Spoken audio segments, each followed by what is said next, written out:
and so am I. Under your bed. Turn on the light! Turn on the light! Turn on the light!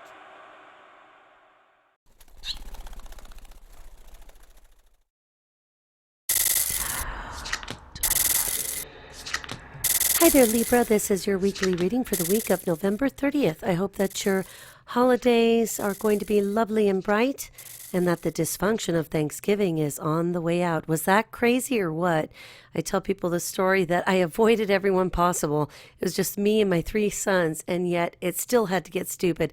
And then it got stupid for days. And I kept thinking, you know what, when the astrology is just going to be what it is, there's no way to avoid it. I suppose if I could have locked myself in a closet, somebody would have come to get me. So I hope yours was easier than mine was, but let's consider that we're coming off of more energy that is still out there related to the Uranus and Pluto square. It's ongoing. It isn't exact like it was, but remember, even though it's within a degree of exact, and this will end fully by the end of December, it can be extremely irritating. It's very disruptive.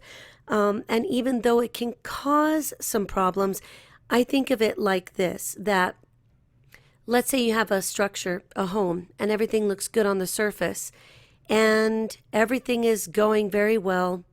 And then an earthquake hits, and because of some repairs that you have to make to your foundation, you find that your septic sewer line is cracked, and that if you'd never made those repairs, you wouldn't have known until the smell would have built up over time, which in essence you would have had to cut out concrete slab in most states with planned unit developments. So it's almost disruptive to the point that it will show where there is an inherent underlying problem that needs to be addressed, as well as coming off of the sun in Sagittarius, which is your solar 3rd house of communication, squaring Neptune in Pisces, which is your 6th house of daily activities, your work schedule, the things that you do every day, everything from house cleaning and maintaining your home with repairs and the small things that we do every day to keep a home running, to taking good care of your body and or not, and also taking care of others who are in your sphere of influence, because this is the house, 6th house rules daily service to others, as well as the job that we do or whatever it is that we do on a daily basis to try to make some money. And keep in mind also that the sun in Sagittarius, having been conjunct Saturn in the same place in your 3rd house of communications, can almost make it like the underlying current that pulls people farther and farther out to sea, where we're saying, hey, de-escalate, swim back, hey, don't go that far. And then once that person's out that far, you've got to get somebody on a watercraft to bring them back, because they're going to get caught up in the undertow. So keep that in mind, that we're still coming off of these energies that can be somewhat disruptive, if not eruptive. And of course, the point of the whole thing is to anticipate this discomfort, to learn how to prevent problems from coming up in future, and to de-escalate situations before they get out of hand. So we start off the week on Monday with the 4 of Swords in reverse, and this is a card that indicates you're feeling like you want to get up and change something about your life. Now, because the swords are a communication suit, it's easy to see that with such emphasis in Sagittarius, your solar 3rd house of communication, that we have to be very careful with the types of changes we want to implement, that we don't come across as bullish or forceful, too aggressive, or thinking that Rome can be built in a day. So with that said, keep in mind that the idea of this card is not to pop up and go to war, but to get up, reacquaint yourself with what your goals are, realign yourself with what your purpose is, what you feel you're working on. If you cannot locate your purpose, taking a moment to reorient yourself and center again before you jump up and try to save the world, everyone in it, and yourself, which usually you put yourself last. So remember that part of the charm of being a Libra is that even though you're good at mediating situations for other people, I would not engage in this at this time, especially if it is not solicited of you. And then remember, if you're not a paid or court-appointed mediator, you really don't want to get involved with people's junk because it might be too complex or it could be too difficult to maneuver, or maybe somebody's taking advantage of your position, making you the spokesperson, and there you are again in the middle of a drama that was never yours to begin with. Keep that in mind. On Tuesday with Queen of Swords in reverse, we've got the idea of possibly an air sign female. She could be Gemini, Libra, Aquarius. She might not be. She may come across with this trait. Now, the problem with her isn't in who she is. The problem is where she stands at this time. So the Queen of Swords is often associated with women who are divorced or widowed or going it alone. They've learned how to roll up their sleeves and do their own work. They've learned how to handle things without anyone's help. And in this case, because she's facing your Four of Swords, as it were, looking at you, there is an interaction between the two of you that is not going well. It's almost as if somebody is challenging the Queen of Swords, and that's exactly what you don't want to do. If you recognize this woman in your life, I want you to remember something. She never gets her hands dirty. She never wants to get involved in other people's crap. But the moment she is forced to handle a situation that now is in her realm, and it is a problem now that it is at the feet of her throne, let me tell you something. This woman has a sword. If that isn't indicative enough, let me tell you, she is a person who is an excellent communicator, even when she's pissed off. Remember now that the words could be very cutting and very serious. She is a person who prides herself on having educated herself or gone through these trials and tribulations, and she's still all right handling her responsibilities. So no one is ever advised to mess with the Queen of Swords, because the thing is that when she impales that person, she's not going to give any indication of where she's coming from. So it's not that she's literally going to come out and stab somebody in the back, but she's not the type of person that we want to provoke. Just like the King of Swords, these are people that have earned their position, their sense of self-security, their own sense of stability is something that they have built from nothing. So it's very difficult. Like if you wanted to tangle with this woman, or you were flirting with this woman's husband, something such as this, let me tell you, big mistake. She's best left alone at all times, unless you need her to give you an opinion, in which case she is an excellent person to give an objective kind of description of what they see going on in life. So they're great to ask for an opinion because they don't mince words. They will cut to the chase and tell you what's what. But if this person is associated with somebody you're dating, something such as this, literally back out before you get hurt. Just don't go near her or anybody in her realm, because it's almost like a kingdom that is governed by the sword. If a person isn't worthy, forget it. It's like Excalibur. You're not going to go near whatever she represents. Now, on Tuesday, we also have Mercury in Sagittarius trining Uranus in Aries. So Mercury, the planet of communication, is in your third house of Sagittarius, but the issue of Uranus in Aries isn't bad until somebody makes a mistake and blah, blah, blah, blah, they get diarrhea of the mouth and they say everything they think, and it's like, oh shit, now you can't take it back, can you? And so the goal here would be to keep situations from becoming fertile, dumping ground for opinions and anything that could be communicated that could be a mess. Don't get involved again in something, especially if it has to do with your relationship, okay, being the seventh house ruled by Aries for your solar chart, and or anyone associated with her. Again, I'm telling you that this is a divorced person, or she's on the way to divorcing. It's not a good idea to rile her up this way. So again, the caution is to not invoke this person's bad side, because it's not just bad, it's worse. Now, Mercury in Sagittarius is also squaring Chiron in Pisces. Pisces, your solar sixth house of work, daily comings and goings and doings, your job that you go to, the thing, even if you move from one room to the next in your pajamas to do your job, that's where it's at. This is also the house that rules interactions with people on a daily basis, even those that you are in service to, whether you take care of a family member who is invalid or something such as this.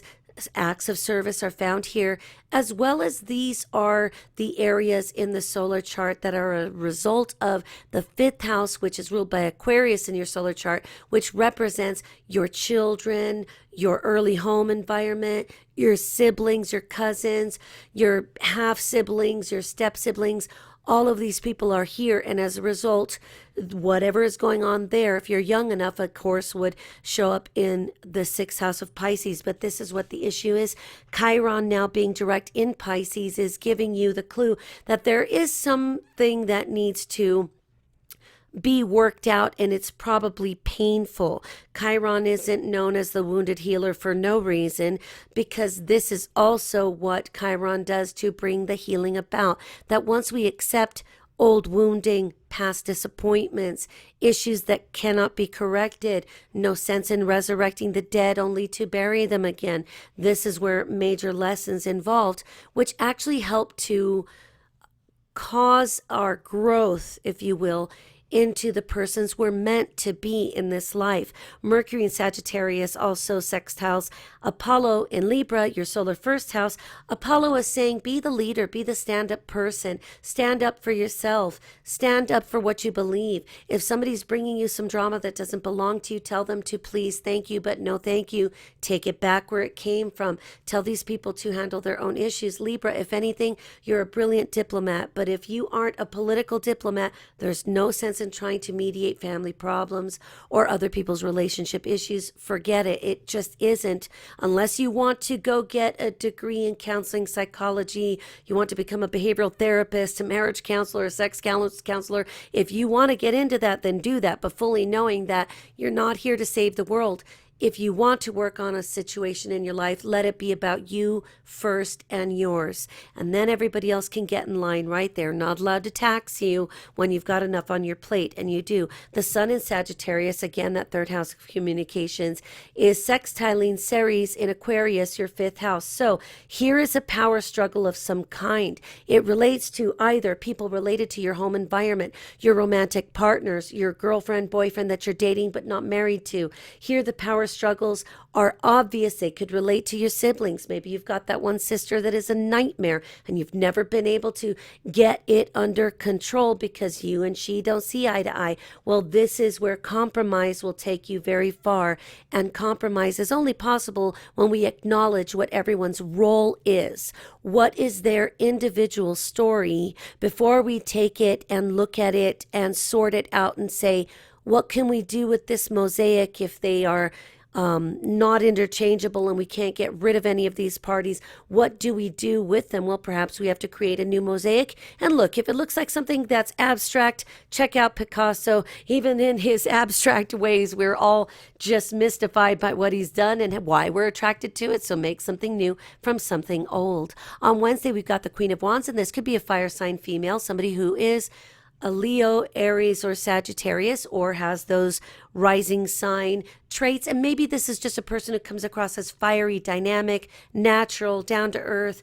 This is a very good and reliable woman. This, of course, like any of the other cards, these could be men that are very feminine. And when we have male court cards, they could be women that are very masculine. So again, remember, I'm not trying to exclude anybody. I'm trying to find creative ways of integrating that so that everybody is understanding these readings work for everyone. Trust me, maybe somebody has to create a tarot deck that represents all of the different variations under the sun. I don't think we need to do that. But the Queen of Wands here is a person who is very good at taking care of her own, maintaining her own, taking care of herself, body, soul, pets, children, you name it. She is somebody who really does thrive in the sun. And so this person could be somebody who could help you understand, help you see the light so that you can make sense of what's going on. Now, any of these people, this Queen and the other Queen of Swords, could represent the way you're feeling and the way you're coming across. Hopefully it is the more positive manifestation of these people's energies. But here, the Queen of Wands, she's entrepreneurial, somebody who can start businesses, somebody who can get things up and running, and somebody's a real go-getter. So if you do need somebody to help you make sense of a situation, she's probably the better choice, because obviously the Queen of Swords is not kindly disposed toward you. Wednesday, we also have Mercury in Sagittarius opposing Psyche in Gemini. Gemini being your solar 9th house, which relates to higher matters, spirituality, religion, if you do religion, higher learning, higher education, looking at things from a perspective or a vantage point above all the minutia, without being in the middle of the drama, but backing enough away to see it for what it is. That's where we've got Psyche asking you to transform this energy, that it is time to take whatever is going on, whatever you're enduring, whatever it is that you can't seem to make sense of. You know what? How about you might never be able to make sense of it? How about you might never be able to heal a rift, soothe a broken heart, or help anybody through their issues? What you do is you say, well, God help everyone. Let him sort it out, because I can't really do anything about it. And of course, there are going to be a few of you that might have to be really working quickly to schedule how you're going to go back to college, because that's probably right there at the top of your mind, that there's some certification, some education, something that you realize you need to do for yourself and your family to take better care of them, or to really feel good about yourself. And because self-esteem is so often found in things and ways that we associate based on our value system, maybe what you want is a certification in CSS. Maybe you want some certification as a mechanic because, you just want that certification. You just want that diploma up on the wall. So remember, these are things that will make you feel good about yourself, and anything that helps you feel confident is right in my book. Thursday, we've got the Nine of Cups, which is a card that indicates it is a kind of wish fulfilled, but it does carry a catch-22. The catch-22 here is, now that you got what you wanted, do you really want it? Now that you struggled to get what you wanted, or get to this point, or to this level of understanding, does it make sense? Was it worth it? Usually with the Nine of Cups, we're not completely satisfied, and we say, wow, I've accumulated all these accoutrements, these toys, these things, these gifts. I've got collections of cars, and none of these material things are making me feel any better. The reason why we know that it's a material kind of issue is that the cups usually represent, in this scenario, items that this individual has acquired and likes looking at them. Look, I know people with doll collections, and they love their dolls, even if they're just looking at them and the dolls sit inside their glass tubes. They're protected and preserved for all time and eternity. And I'm thinking, I just want to hold the doll. Can I touch it? They're the ones that are like, no, you can't breathe on it. And so the Nine of Cups, of course, can indicate a kind of emotional need that you thought you were filling, and then suddenly you feel more empty than what you started out with. And I guarantee you that has to do with Mercury in Sagittarius, which is semi-sextile to Bacchus in Capricorn. Capricorn being your fourth house of home and family. And this is where you wish you could capitalize, or really crystallize the ideal as you see it as a home environment. And it almost becomes a fantasy in that things cannot be the way that we envision them to be. Look at how many families are now just single family homes, and people don't even get married anymore. I tell people, do not get married until you're in your 30s or so for women, and my preference for men is somewhere in their 40s. And I tell people, there's no one that has any business having children. If you plan it and think about it, it would be in your 30s when you would be better served because of maturity, financial stability. Then somebody's going to play home and be mom, or substitute the plastic breast like they did in Meet the Fockers. That was hilarious. But at that point, then we can give that child the best. And even if a marriage doesn't work out, everybody is stable enough to move on and to have separate homes doing the same and standing by their children and giving them the best of everything. So remember that even if you do have this escapist tendency, drinking will not help you. Being a stoner isn't going to help you, and making things go away, indulging in food fantasy or anything else is not what Bacchus is trying to ask you to do. It's saying, hey, do you see how you're escaping from the real issue? And then you're asking, but Bacchus, what is the real issue? That is up to you to define. Only you know what that is. And when you can come to that point, let me tell you, you truly have arrived. Also, Mercury Sagittarius will trine Minerva in Leo. Leo being your 11th house of wisdom and intelligence by the hand of Minerva. So the 11th house, which does include your friends, your associates, the people you hang out with. They're probably people that you work with. They could be coworker. They could be groups of friends. They could be just different people that you hang out with. Libra, you guys tend to kind of switch up from here and there. You hang out with a bunch of people, then you drop them all. Then you hang out with a bunch of people, drop those, go back to the first, and you drop them all, only hang out with your spouse. Then you drop that, so it's a little bit unpredictable what you do with your social settings. But Minerva here in the 11th house is asking you to be intelligent.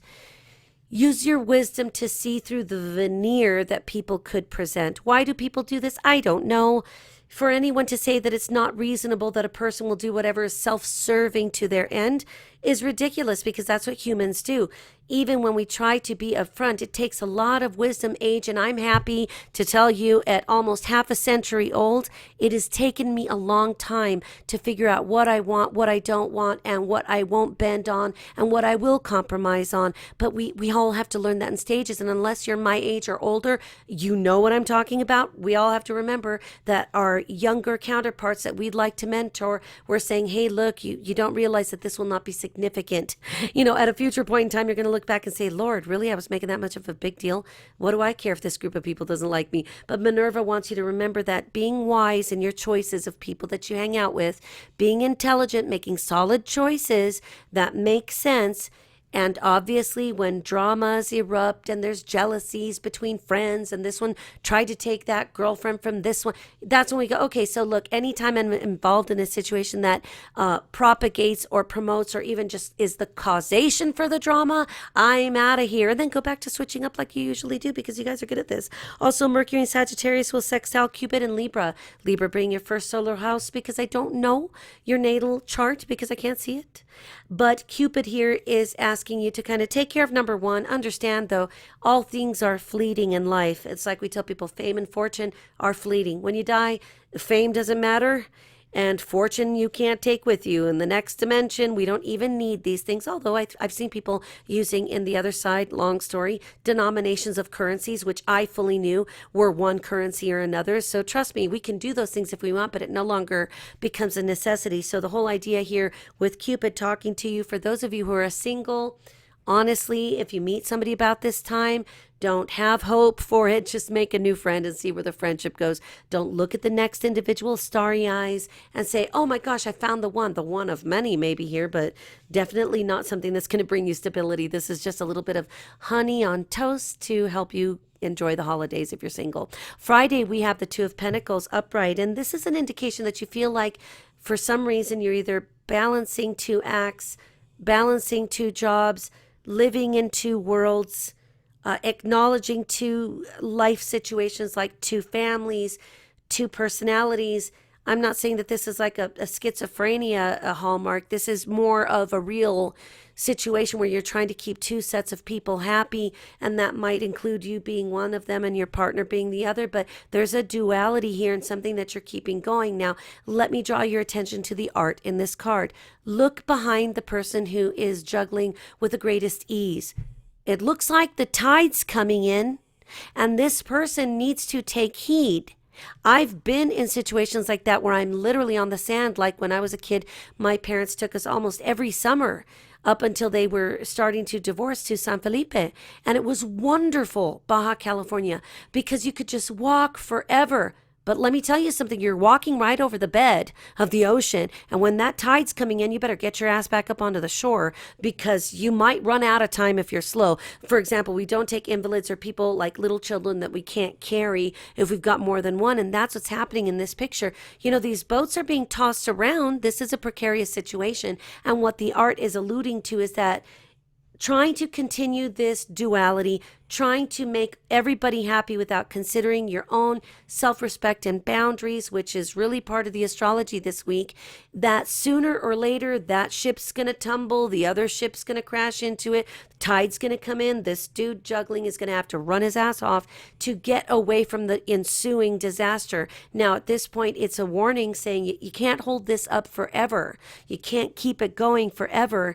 And even as much as you try to satisfy everybody, you first have to be satisfied yourself before you can satisfy anyone else. But again, I'm going to tell you that you are not here to save anybody's silly ass from their problems, their situations, their dramas. Not to mention that it really isn't any of our business. I could know that my neighbor's having a hell of a time, and unless I hear screaming, punching, a gun go off, I am not going to get involved, Now, of course, if I think that somebody's in danger, I call the police. But other than that, their problems are their own. So long as children aren't involved, right? We have to let other people learn their lessons. And Friday, Mercury in Sagittarius squaring Jupiter and Virgo, your solar 12th house. This is talking about you trying to keep a situation from the past going. You're hoping to recreate it, correct it, make adjustments. And as noble as it is, and as wonderful as you are for trying it, you can't change the past.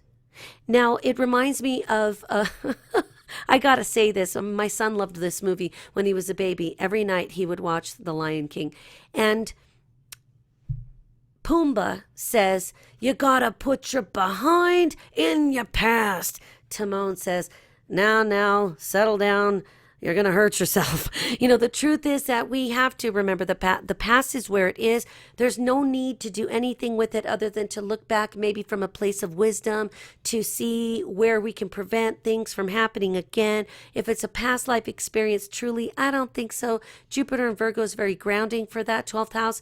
So even though it does make it expansive and we do have the danger with the activity in Pisces that we're basically creating pipe dreams and sand castles and castles in the air. It's not reality. Let the past be where it is. The past is beautiful. Past lives can be amazing. I work with people helping them work with their past lives. But the truth is, it doesn't matter. We're in this place. And for many reasons, I have to tell people, okay, look. Even though you have a relationship with this person in a past life or in this present life in the past, you got to let that go now. It's not time to be together anymore. The season for this has passed. And it's not easy for people to do. And I'm not paying you lip service because I've had that situation before myself and had to learn how to say, forget it. It's in the past. I even get to the point where I want to hit people with baseball bats if they bring the past up for me. I don't want it. I left it long ago. It is over and safe and secure in a storage locker that I've, conveniently lost the key for. Maybe that's what you need to do is let some of this go and focus on what really is important here. Venus will enter Scorpio, your solar second house of income. So if you've been feeling a little pinched and unsure of how you're going to move through the holidays with your income, first of all, remember that gifts are not necessary. 'Tis the reason for the season is something that we each define. I don't do religion. I adore Jesus. I've seen him twice. He gave me advice the second time, and I will never forget what I've seen. There's no way to compare anything to this. That's when I was like, forget it. There's no need for religion for Rita, because once you see that, pretty much there isn't anything else you need proof of. And with that said, Venus and Scorpio will help you in your solar chart find the money that you need to make sense. And maybe you need to switch a credit card balance to another company, or you're going to ask your bank to underwrite a loan for you to consolidate debt. Remember to make sure that you're making clear decisions, because Mercury in Sagittarius will go into its pre-retrograde shadow, and so Mercury will be fully retrograde approximately January 5th to January 25th. Like, if you're going to do anything, it better be now. Get this going on. And if you feel like you have to rush, then it's not a good idea to do it, because there's nothing in life worth rushing for. That's when we make mistakes. I did that even recently and realized, well, Rita, one more bridge I gotta burn, and I should have known that I couldn't trust these certain people with what they said they'd deliver, and there you go, I had to learn one too. So I don't think it's only you, dude, it's me too. So the Empress in reverse here on Saturday talks about a person who really could be a mother figure, a mother, a wife, somebody who's fertile, somebody in your realm or is coming soon that represents the mother, that represents a wife and mother. And so in the reverse, of course, this person's really not in the best mood. Now, I wouldn't mess with the woman who's pregnant or somebody whose hormones are in flux. And with women, if you love them, you got to understand that this is a major potential. Anytime when we're in our menstruating, I tell people, well, now look, don't piss anybody off. If you felt what we feel during menstruative, you would know. You would understand why we're uncomfortable or bitchy or whatever. But this person, I believe that this has something to do with the Queen of Swords in reverse, that she is just not, mama isn't happy here. There is something about her situation where she feels like, I am not going to indulge other people to give them what they want when it isn't what I want. And somehow you're kind of torn between. It could be that there are three women. And remember, we have some features of that harem scenario at play at all times, because all of the objects are everywhere they are. And if you think about it, there's three women here. So this could be your wife, your mother, your sister-in-law. This could be your ex-wife, your mother, and your girlfriend. There's some scenarios here that obviously have multiple women involved. And, just like I said, don't mess with that Queen of Swords. You know what? I'm going to tell you something. You probably don't want to mess with this Empress, because this is a woman who will protect her children, if she has any, with her life. And if this happens to be your best buddy's wife or something, remember, she is not kindly disposed at this time. And whether or not we like other people's problems, if we don't live in their houses and know what's going on with them, we really can't say much about their life. Now, with that said, on Sunday, we've got good news here. That's what I'm telling you. Everything will work itself out. We've got the Ten of Pentacles. So seems like you make some peace with what your family of origin is, your tribe, or your new definition of what family is, or you realize that blood is thicker than water, and that loyalties need to go where they belong. It's like I tell people, my mother is incredibly difficult. I love her, though. She's my mother. If anyone else says something about my mother, whether true or not, ask an ex-boyfriend I almost ran over with a vehicle. When he said something about my mother, alluding to what she wouldn't do with some money that I was getting over to her to make a car payment that was mine, that moment that person was stupid enough to tell me that they basically didn't trust what my mother was going to do with the money, you know what? He was dead. At that point, he should have gone and hanged himself, because that's where he was at. We don't talk shit about people's mothers. And so, my loyalty to my mother may be different than what people understand, but my sons are loyal to me, and other people might not understand that either. But blood is thicker than water. And Libra, here it will make itself perfectly clear that maybe your family consists of 3 or 4 or 5 people. Maybe it's really much smaller than this. Maybe your family is a pack of dogs. Maybe you're cats and chickens, but whatever it is, it seems like you finally realized toward the end of the week that your family is of the utmost importance, and that, again, blood is thicker than water. No one else should be interfering with it. And if you feel like it's been hard pressed to defend your family or to define what your family is, it is coming to you, though. I'm certain that you see this understanding. The astrology of Sunday is the sun in Sagittarius sextiling Mars in Libra. So it looks like you do take it upon yourself to defend yourself or your beliefs, and it could be in opposition to somebody who very well may be an Aries native, because Aries across the sky from you, and it could be that it is just you and your wife, spouse, significant other, committed partner, relationship, business type alliance, and that you say that's pretty much enough. Now remember, don't lose your temper. I've been warning you guys for the last month and into this month that you have too many indications that your stress levels are way too high, and you could lose your stuff. You could just throw up frustration at the people closest, nearest, and dearest to you. Don't let your family be the victims of something that they didn't create. Sun in Sagittarius, semi-sextile Pluto and Capricorn. Again, there's some emphasis on what your home life, your foundation of your life is. What is your family? What is your home? What is your family of origin? Who are these people? Remember, sharing genetic material isn't always fun, but it does guarantee that we know who our family members are. My dad's dead, but he's still my dad. My mother is cantankerous at best, and that's my mother. My family is me and 3 sons, and that's it. Nobody gets in front of them. They'd have to get in line behind me and the 3 kids. I'll tell you that. I've learned that from a very hard perspective, that look, if somebody doesn't accept me, then they need to not worry about accepting my children, because I won't be there. Let's say they accept me and they don't like my children. Well, then goodbye, and sail off into your freaking sunset, because I don't want you around either. And if anybody were to mess with my children, you know that I'd come out swinging. I'm kidding, but no, actually I'm not. I'd probably run over them. Now, Mercury in Sagittarius squaring Hygeia in Virgo, your solar 12th house. So Hygeia is all about stopping things before they get out of control. Hygeia is about preventing problems before they start. Hygeia would naturally represent preventive measures to protect health before a health issue arises, right? How can you expect, when you've been filling your body full of junk food or too much protein for too long, that your kidneys are going to love you? No, they're going to talk to you about the protein you've been putting through your body. So, of course, there are different connotations about what Hygeia is doing. But in the 12th house, it's very clear that there are some things that are not worth trying to correct or prevent, because why? Well, sweetheart, they've already happened. You can't go back into the past.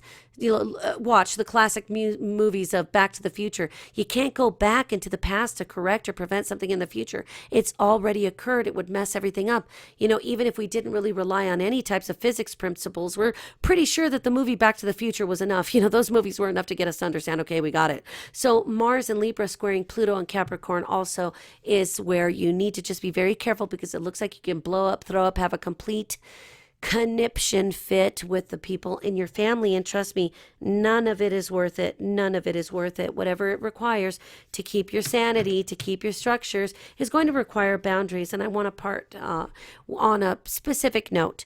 Libra, you guys didn't have it easy before Saturn's tour of Scorpio, and you were right before us. And then during Saturn's tour of Scorpio, you had to deal with some very difficult issues because Scorpio follows you. And so in solar astrology, it would be lessons about finances and spending money wisely, etc. But on a personal level, it was about what really is your world. Is it really the couch and the chair and the Louboutin shoes? Is it about the possessions that you own, all of your Legos that you've saved, all of the toys that never come out of their packaging and they define you? There's a real issue here with what it is that defines you. It looks like when Saturn was in Libra prior to Scorpio's tour, which began in October of 2012, you were going through some real stuff. And it probably was way too real for most people to handle. And depending on your age, you'd remember what this was. But I tell people all the time, if you're in high school at that time, you noticed it.